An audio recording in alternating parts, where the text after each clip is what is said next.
안녕하세요, 북디빌더입니다. 오늘은 미래는 생성되지 않는다 라는 책에서 나온 내용을 공유해 드리겠습니다. 오늘의 주제는 만류인력의 법칙으로 우리에게 흔히 알려진 뉴턴에 관한 이야기입니다. 흔히들 뉴턴을 역사상 10손가락 안에 드는 천재라고 말하곤 합니다. 물리학자의 명성은 그 이름이나 업적이 얼마나 낮은 학년의 교과서에 등장하는지를 보면 알 수 있다는 소리가 있습니다. 중학교 교과서에 등장하는 운동 3법칙의 뉴턴보다 더 유명한 학자는 없다고 합니다. 뉴턴은 물리학 역사에서 옵티스라는 책에 담긴 광학, 즉 빛에 대한 연구로도 유명합니다.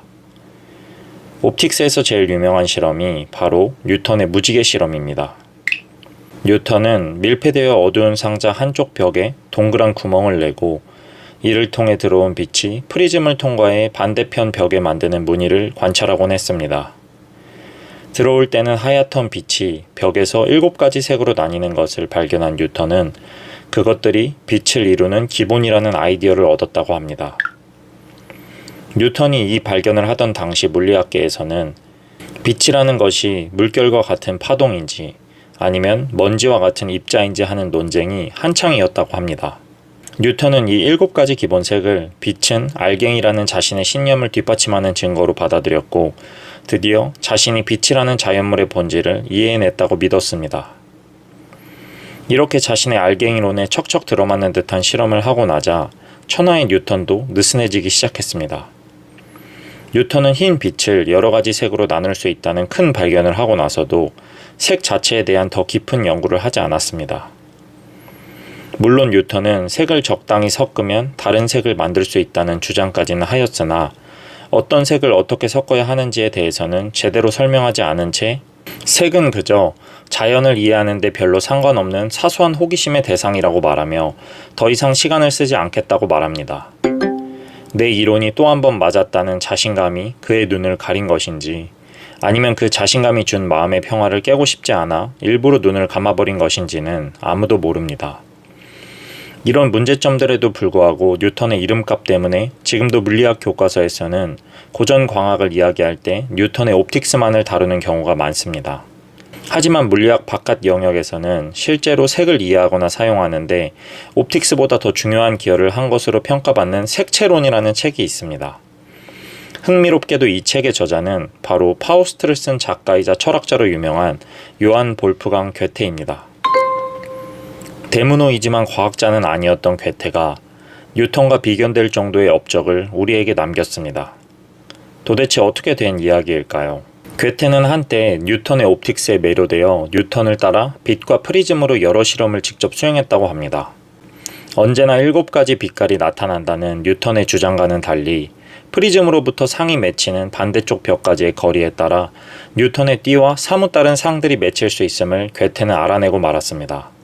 뉴턴 같은 과학자가 왜 저런 것을 발견하지 못했었는지는 알 수 없지만 과학계에서 권위라고 할 게 없으니 허영심에 빠질 일도 없었던 괴테의 순박함은 그 후로 더 빛을 발휘하게 됩니다.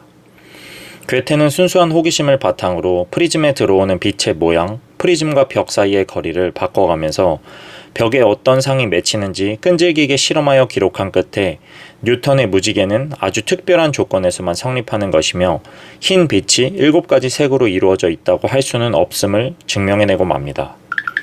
열린 마음으로 수행한 괴테의 색채 연구는 영국 런던 데이트 프리튼 미술관에 걸려있는 조지프 터너의 빛과 색이라는 그림에 영감이 되기도 했습니다. 이 그림은 괴테가 끈질기게 탐구했던 빛과 어둠의 경계선에서 만들어지는 무한히 다양하고 변화무쌍한 색상을 표현한 명작으로 알려져 있습니다.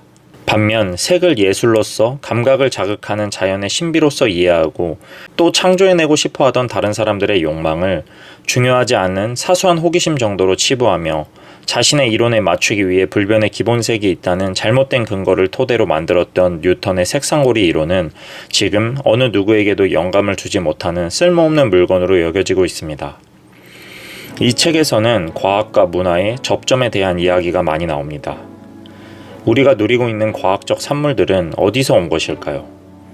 자칫하면 닭이 먼저냐, 달걀이 먼저냐라고 들리는 이야기일 수도 있습니다.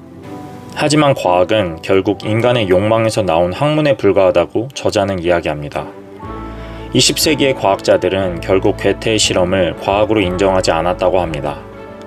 오히려 괴테가 순수한 의도를 배제하고 뉴턴이 틀렸다는 것을 증명하는 실험이라고 사람들에게 알렸다면 그 시대의 사람들이 괴테를 과학적으로 인정했을 수도 있습니다.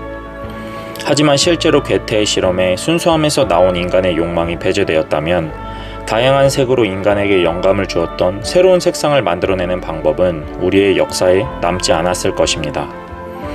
결국 미래는 생성되지 않는다라는 책의 제목은 우리의 미래는 과학이 만드는 것이 아니라 사람들이 만들어가는 순수하고 열정적인 문화에 있다는 것이라 저는 생각합니다. 제가 오늘 준비한 영상은 여기까지이고 시청해주셔서 감사합니다.